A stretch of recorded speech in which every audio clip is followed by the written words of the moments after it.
If you find yourself falling victim to any of these 10 interior design mistakes, I can already promise you, you are ruining your space, but today I'm going to tell you exactly what you need to do to fix them. Now, if you're new here, my name is Caleb, and I have over 20 years of interior design experience, both doing my own homes and homes for major players like CEOs of local companies and state politicians. So with that comes a lot of knowledge and a lot of expertise in fixing these mistakes. Listen, I see these in all sorts of homes, no matter how small, how large and grand they are. These mistakes they fall upon everyone. So it takes a keen eye to help kind of fix them. And we're gonna kick it off first with two design trends. We're gonna talk about overdecorating and my least favorite, underdecorating. What does that mean? We hear it all the time, maximalism and more is more. And listen, that is my design style too. Give me all of the layers, all of the fabrics, all of the design, the decor, the artwork. More is definitely more, but you can also take it too far and it end up looking stuffy, cramped, cluttered, a little dirty, dare I say. Who has time to dust all of those end tables? Not me. I'm gonna be completely honest with you. I think with maximalism, it's easy to just go to the store and buy a whole bunch of things that look nice together. It's kind of fun in the moment, but once you get it home and you get it all set up, none of it means anything. None of it's important. None of it tells your story or helps the space evolve over time. And especially if you're going to stores like TJ Maxx, Home Goods, it can all look very period specific. Ray done anyone? So when it comes to maximalism, make sure to edit, pare back, let the negative space breathe. This is especially evident with like salon gallery style walls. If you have artwork everywhere, it can look a little cramped, it can look a little cluttered, it can look a little cheap. I said what I said, save space. So let the negative space around the artwork breathe. Let it break up. Decorate in sections rather than entire swaths of wall at the same time. I think if you focus over like a demi-lune table or above a television, for example, it kind of helps anchor that space and create a little moment within the room rather than covering the entire wall with artwork. And this is especially important for those of us that sadly live in open spaces, those open floor plans where there aren't enough walls, there's not enough separation between rooms. Maximalism can get carried away really quickly, so make sure you reel it in. Only put in things that are important. That little knickknack that you found at the flea market in Paris, that's gonna be absolutely stunning. No one's gonna remember that you popped into the Home Goods in Indianapolis, Indiana and picked up that magnifying glass or that Ralph Lauren vase. Like it's just gonna be another thing that you're gonna end up donating or giving away later on. Find pieces that speak to you and the loved ones that you share the space with, and they're gonna be that much more valuable. And plus it's fun when you invite people over and you can tell stories like, oh, I lugged this through Brussels. Oh, I found this in Spain, which I can do that because most of my decor I've brought home from travels. The reverse side of over-decorating and maximalism is under-decorating. And in 2026, can we stop calling bare rooms minimal? Please call it what it really is, nothing. When it comes to minimalism, it can be done exceptionally beautifully if you do it with quality pieces. And I think with minimalism, the most important thing is you're gonna need a lot of texture, a nice play on color. If you want to do more of a neutral look, make sure you're introducing warm textures, warm accent colors, like maybe like a nice rust paired up with like a boucle kind of thing. Minimalism can end up looking very cheap, very sparse, very quickly. So make sure you're punctuating the space with like important things. Like instead of having like a table full of little knickknacks, maybe have like a really exceptional sculpture that you picked up at that art festival. Or when it comes to the walls, make sure to pick like a really important art installation rather than, just like a Kandinsky print.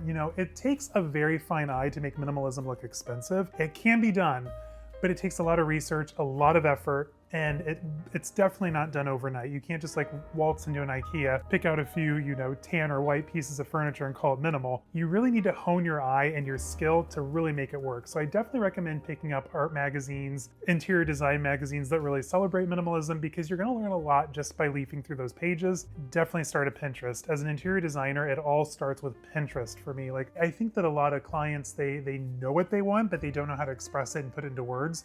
So I always tell people, like, get on Pinterest, make me a board. Like, help me see the vision that you want to create in your own home. But anyway, minimalism can look cheap if not done right.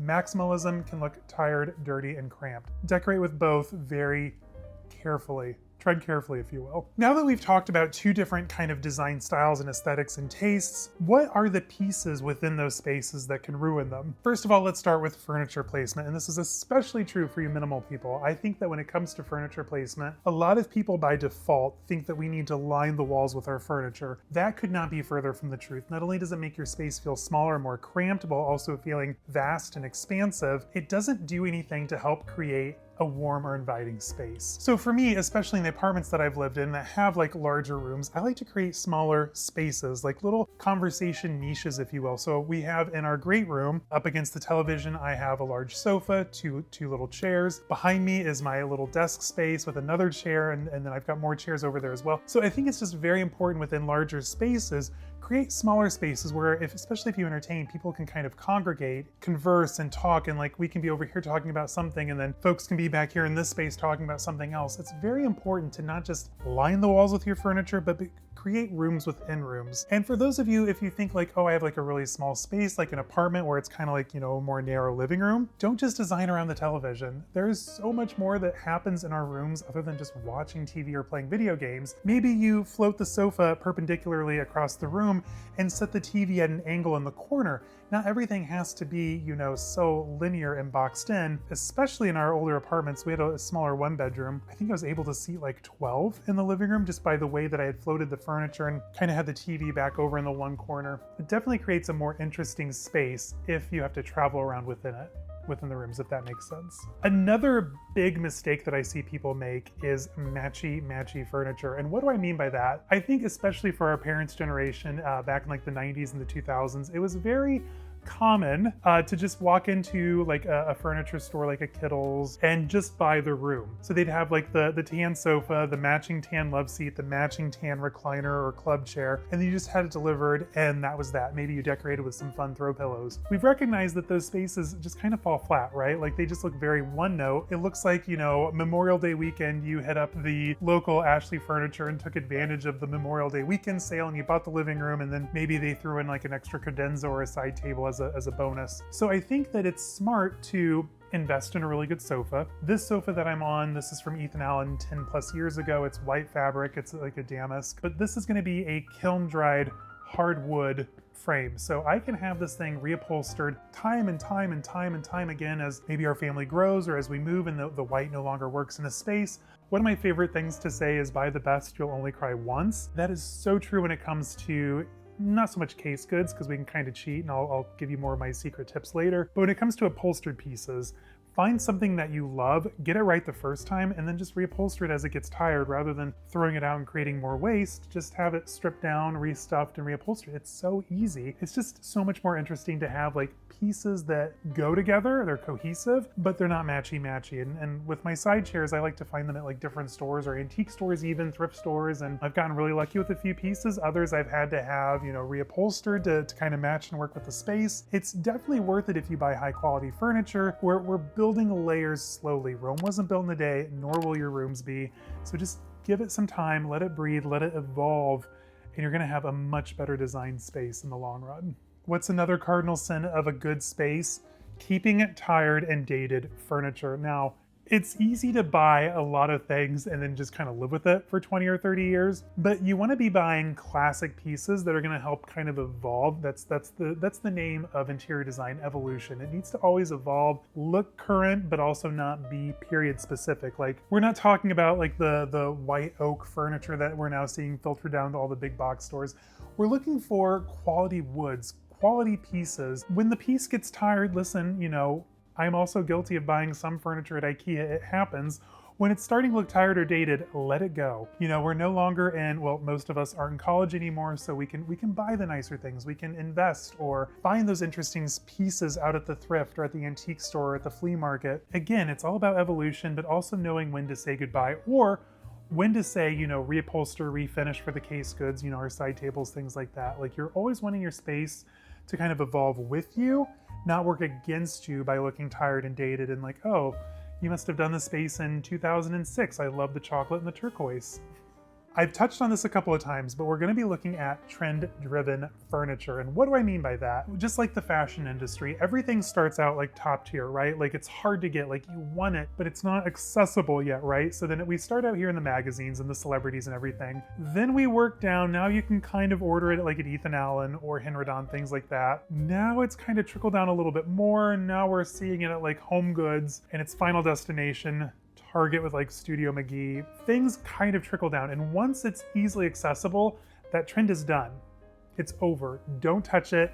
Leave it behind. Now, if you absolutely love something, of course, buy whatever you want. But if you're looking to invest and make a beautiful space that's going to look current for years to come, don't go buying major pieces at, unless they're classic, at like your Home Goods and your Target. Because basically, once something hits those big box stores, the trend is done. It's dead. It's beat to death. Everyone has it. Like, drop a sheep down in the comments if you have a boucle side chair, or bonus points for a boucle sofa. Is it still white? Is it all snagged from your pets crawling all over it? Trust me, trends are trends for a reason. They're here once and then out the door in a week. So don't get caught up in it. So now that we've talked about the major building blocks of a space, our furniture, our key pieces, our core elements, what are some mistakes that you're making with the decor, the knickknacks, the artwork, especially the lighting? Let's dive into it, guys, because we've got some really good ones. Now, my first thing that I absolutely hate to see when I walk into a space. You've either bought a home with beautiful built-ins, or you've called up your contractor, you've placed gorgeous built-ins either in your kitchen, your butler's pantry, around the television in the family room, and then you took an afternoon to a Home Goods, bought a whole bunch of junk and just threw it up. It looks like you're peddling something at a bazaar. I think just like our spaces, bookcases or shelving should evolve over time. They need to only be filled with pieces that truly reflect you and the people that live in the space together. They should be important pieces, not just something you bought because you had a shelf to fill. Nothing looks worse to me than when you walk into a space and like, oh, these are all my blue books, and then Home Goods had seashells that summer, so now it's full of seashells. Just like everything in a space, it needs to evolve slowly over time, and if you don't have enough stuff to fill it, why are you wasting your money up front to buy a whole bunch of stuff to fill it just to replace it later? Be very intentional with what you put on your bookcases and on your open shelves. Trust me, it's the dead giveaway that you tried to get it done in a weekend. Artwork. I have a lot of opinions on artwork. I think a lot of folks either hang their artwork too high or they hang their artwork too low. There is a very fine line between what is correct, what is good, what is wrong. And when it comes to artwork, especially if you're not going for like a salon gallery wall and you're just kind of hanging one or maybe layering a couple of pieces, height. The height is the most important thing. One of the key secrets to hanging artwork, especially if it's on a wall by itself and nothing underneath it, eye level. Now, eye level for who? I'm 6'7". My eye level is not your eye level. Your eye level is not my eye level. Get it? It's very rare to meet a 6'7" person, especially if I'm entertaining them in my home or decorating homes for them. I've never decorated for another tall person, which is kind of a shame. If you're tall and you want some decor advice or help, let me know in the comments. But I always think, you know, the average person is what, about like 5'7" to 6'2" maybe? Even that's probably a little high, maybe like 5'5" to 6 feet. My husband's 5'7", by the way. So I always lower my artwork for what his eye level would be. So that way it's not floating up in space, but the majority of people that are going to be coming through my home and my spaces are going to be able to enjoy the artwork, see the artwork, and it's a whole thing. I like to keep that in mind. Now, if you're hanging it over like a console table, like I have, you know, two pictures above my bar over here, make sure that the artwork is just low enough to kind of touch the top of the items on the table. But if it's going to be too low, then you need to have a second piece above it or something else of interest above it. So that way it's not just kind of by itself and floating. So there's a very fine line between the height of an artwork by itself, eye level, over a table or something, touching the top of the bric-a-brac, if you will, or, you know, maybe a little bit higher if it's by itself. There's a very fine line when it comes to hanging art. Speaking of art, what's too big, what's too small? On the side of caution, bigger is better. Go big or go home, right? So in my home, yes, I have a lot of pieces from greatbigcanvas.com, but I also have a lot of pieces from local artists. I have some beautiful paintings from a Portuguese artist. Find artwork that fills the space, speaks to you, and also coordinates well with like the colors in your home and the fabrics, the materials, the patterns. It should all tell a cohesive story, but still be striking and visually interesting. It's a very fine line to walk. If you're just getting started, stay away from the cliche things. Like we've seen all the gather in the kitchen, or what is it, live, laugh, love, the keep calm and enter saying here. We've seen those. We've been beat over the head by them. So maybe leave those by the wayside.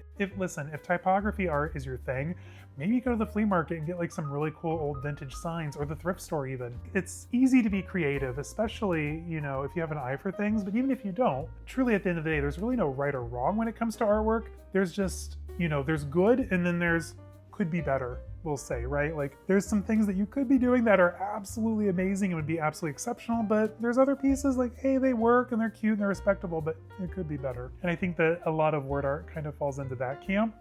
I said what I said, save space. Now, if this was interesting to you, if you want a little bit more design decor advice, let me know in the comments, guys. I have so many stories. Probably can't tell you personal stories just because of the NDAs. However, I have a lot of experience in design and decor, and I would love to share my knowledge with you. So let me know down in the comments, is there something that you're looking to fix in your home that you're not quite sure about? And you know, if you're brave enough, email me. I have my link down in the description, my email address.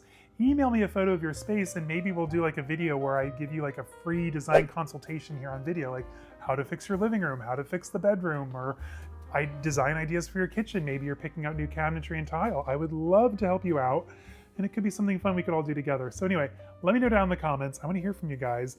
And until next time, stay safe, have fun. I'll see y'all in the next one. Bye-bye. And if you enjoyed today's video, then make sure to come back and check out this DIY I did recently because guys, it turned out better than I could have ever expected. I'll see you there.